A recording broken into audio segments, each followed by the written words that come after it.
నమ్మినానవోతే పుచ్చి బుర్రలైనట్టు ఎరికే కదా శాస్త్రం. ఇప్పుడు మన సర్కార్ వారి పనితనం కూడా గట్లనే ఉన్నది. నమ్మి అధికారం ఇస్తే అధికారం ఇచ్చిన వాళ్ళనే రోడ్డు పాలు చేస్తుంది. ఖమ్మం జనాలు రోడ్డు మీద పడ్డరు. పోలీసులను ముంగట పెట్టి గరీబోల ఇండ్లను కూలుస్తుంది మన సర్కారు. అసలు ఈ రేవంత్ సర్కారుకు కూల్చుట్లో ఉన్న ఆనందం ఏందో నాకైతే సమజైతలేదు. ఒక్కటంటే ఒక్క ఇల్లు కట్టింది లేదు, ఒక్క ఇటుక పేర్చింది లేదు. కానీ కట్టిన వాటిని కూల్సే పని పెట్టుకున్నారు. ఆగు వీళ్ళ తాన్లాట చూడుర్రి. ఈ అన్న ఏమంటుండో ఇనుర్రే. ఎకరాలు దోపిడీ చేసుకొని కబ్జా చేసుకుంటారు. పేదవాడు ఉండటానికి స్థలం ఇవ్వరా? ఇదేనా ఇందిరమ్మ రాజ్యం? ఇందిరమ్మ రాజ్యం అందరికి న్యాయం చేస్తా అని చెప్పిండు రేవంత్ రెడ్డి. ఓటేసి నేను కూడా ఓటేసిన, రేవంత్ రెడ్డికి ఓటేసిన. ఈ రోజు మమ్మల్ని కట్టుబట్టలతో నడి రోడ్డు మీద నిలబెట్టిండు. నిన్నటి నుంచి అన్నం తినట్లేదు సార్ మేము. వీళ్ళ బాధలు వినాలే మీరు. అంత మంచి జరిగిందని సంతోషపడ్డం కానీ ఇంత ఏడుపెత్తనుకోలే, ఇంత ఏడుపెత్తనుకోలే. మా ఉసురంతా పోసుకుంటుండు. మా చిన్న పిల్లల్ని ఆడా వదిలిపెట్టి వచ్చి ఇప్పుడు ఏడుంటున్నాం మేము. మాకు ఈ పరిస్థితి లేదు. మేము ఓటేసినందుకు మాకు ఈ పాపం తీసుకొచ్చిండు. వీళ్ళందరూ ఖమ్మం వినాభనగర్ కాలనీ జనాలు. మన సర్కారు చేసిన ఘనకార్యానికి ఇప్పుడు రోడ్డు మీద పడ్డారు. రేవంత్ ప్రభుత్వం ఉర్రంగా ఈ గరీబోల ఇండ్లను కూల్చిపడేసింది. వేల మంది పోలీసులను దింపి ఇగో వీళ్ళ బతుకులను ఆగం చేసింది. అసలు ఈ రేవంత్ సారేందులా తెలంగాణ భూముల మీద గిట్ల పడ్డాడు. ఓ దిక్కేమో మూసీ పేరుతోని హైదరాబాద్ల ఇండ్లను కూల్చుతుండా, ఇంకో దిక్కేమో ఖమ్మంలోనేమో భూదాన భూముల కోసం గరీబోళ్ల గూడును పోతం పట్టిస్తారు. ఇండ్లు కూల్చద్దని కాలు మొక్కినా వినలేదు. కట్టుకున్న ఇండ్లు కళ్ళ ముందే పోతుంటే ఎవరికన్నా ఎట్లా అనిపిస్తుంది, మనసుకు ఎంత తక్లీఫ్ అవుతుంది. వీళ్ళేం పాపం చేసిరని ఇంత హరిగోస. నీళ్లు కరెంటు ఏం ఇవ్వకుండా ఉంటున్నాం కదా సార్. కనీసం ఉన్న రేకులు కూడా పీకటం ఎందుకు సార్ చెప్పండి? ఉన్నాయి ఉంచి రాదండి అయ్యా. ఈ ప్రభుత్వం మాకు ఇదేనా ఇచ్చేది గిఫ్ట్లు?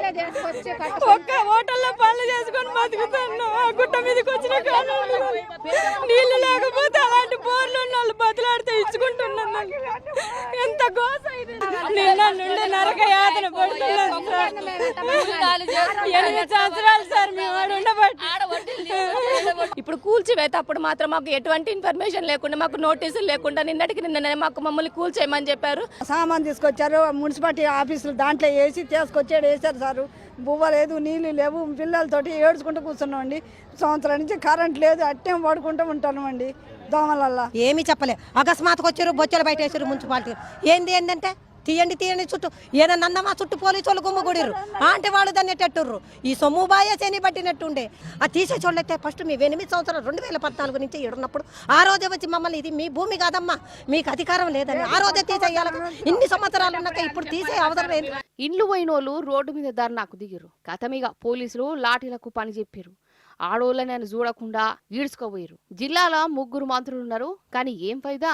వీళ్ళు గింతగానం ఏడుస్తున్నా వీళ్ళ బతుకులు గిట్ల రోడ్డు పాలవుతున్నాయి. ఒక్కటంటే ఒక్క లీడర్ కూడా పట్టించుకున్న పాపన పోలే. ఓట్లున్నప్పుడేమో దండాలు పెట్టిరు, గెలిపించినాక ఉన్న ఇంటినే కూల్చి పడేసి రోడ్డుకు పడేసిరు. ఇండ్లు కూలుతామని కంసకం వీళ్ళకు నోటీసులు కూడా ఇయ్యలేదటనోళ్ళ. సామాన్లు తీసుకుంటామన్నా ఏం లేదట.